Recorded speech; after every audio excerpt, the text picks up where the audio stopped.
1 2 3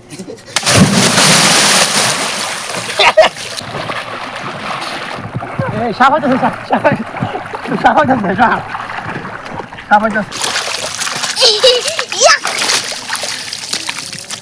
আসসালামু আলাইকুম, সবাই কেমন আছেন? আশা করি ভালো আছেন। তো আজকে আসছি মানে বন্ধে গোসল দেওয়ার জন্য। তো আমাদের পুকুরটা, আমরা গ্রামের যে পুকুরটা আছে এটা একটু খারাপ হয়ে গেছে, মানে সেচার পরে তারপর পুকুরটা একটু খারাপ হয়ে গেছে। তো এখন আমরা আসছি গোসল দেওয়ার জন্য। তো দেখেন, আমি একটা নতুন রাস্তার মধ্যে দাঁড়িয়ে আছি। এই রাস্তা কাইটা যে যে গর্তগুলো করা হয়েছে, এখানে পানি জমা আছে, নিচে দেখেন পানি জমা আছে, ওইখানে মানে এদিক দিয়ে পানি জমা আছে, ওইখানে আমরা গোসল দিব। তো গ্রামে গোসল দেওয়ার মজাই আলাদা। তো আপনাদেরকে ভিডিও করে দেখাবো, তো আপনারা প্লিজ সম্পূর্ণ ভিডিওটা দেখবেন। তার সাথে আমার বাইক নিয়েও আসছে, দেখেন দুষ্টুটা আসছে। তো সবাইকে বলো হাই হাই, বলো রাফি হাই। সবাইকে দেখো, আমার বাইক নিয়েও আজকে গোসল দিব। সে এমন একটা দুষ্টু। আর পিছনে দেখেন ওই মহিবুল, পিছনে দেখেন মহিবুল। আমরা তিনজন আসছে আজকে গোসল দেওয়ার জন্য। তো এখন পুকুরে নামবো, নাইমা গোসল দেবো। দেখেন আমার পিছনে যে পুকুরটা দেখতেছেন, এটাকে আমরা বলা হয় গ্রামের গুচ্ছাডুবা বলা হয়, এটার নাম হলো গুচ্ছাডুবা।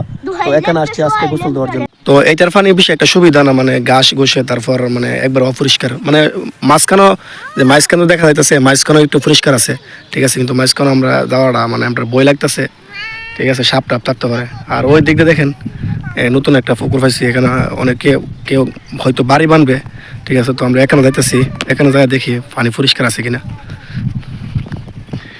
তো বাড়ির পুকুর যদি সমস্যা থাকে তো গোসল দিতে অনেক সমস্যা হয়, আর কলে গোসল দেওয়া মানে একবারে খারাপ লাগে। তো এখানে দেখেন একটা পুকুর পাইছি, মানে ছোট করে পানি একবার পরিষ্কার। তো আমরা আজকে এখানে গোসল দেবো। তো মই বল নামতেছে গোসল দেওয়ার জন্য, আমার বাইক না রাফিও নামতেছে গোসল দেওয়ার জন্য। তো সে কাপড় খুলতেছে, তো আমিও আস্তে আস্তে নামতেছি গোসল দেওয়ার জন্য, ঠিক আছে। তো আজকে আমরা এখানে গোসল দেবো। দেখে পানিটা অনেক পরিষ্কার আছে, মানে পুরাটা বড় নাই, কিন্তু পানিটা অনেক পরিষ্কার আছে, গোসল দিতেও ভালো লাগবে।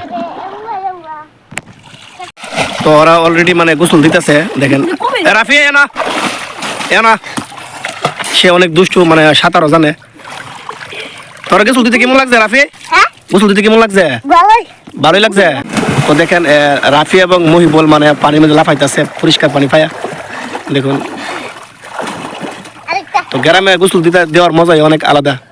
তো লাস্ট পর্যন্ত আমিও নেমে পড়লাম গোসল দেওয়ার জন্য। তো লাফ দিয়ে নেমে পড়লাম গোসল দেওয়ার জন্য। তো পানি দেওয়া তো একটা মজার একটা পানি, বেশি ঠান্ডাও না বেশি গরমও না পানিটা। আসলে গ্রাম অঞ্চলে গোসল দেওয়ার মজাই অনেক আলাদা। তো আমরা যারা প্রবাসে থাকি আমরা এটা খুব মিস করি, গ্রাম অঞ্চলে গোসল দেওয়া। তো আমার সাথে আমার বাইক নিয়ে এখন লাভ দিবে। তো আমার বাইক নিয়ে আমি চেষ্টা করবো কোলে নেওয়ার জন্য। তো আমার বাইক দেখেন কি সুন্দরভাবে লাভটা দিয়েছে। আর আমার বাইক নিয়ে খুব দুষ্ট প্রকৃতির একটা লোক, মানে খুব দুষ্টামি করে। তো ওকে নিয়ে আসছি আজকে গোসল দেওয়ার জন্য। তো সবাই একটু লাইক করবেন প্লিজ ভিডিওটা। 1 2 3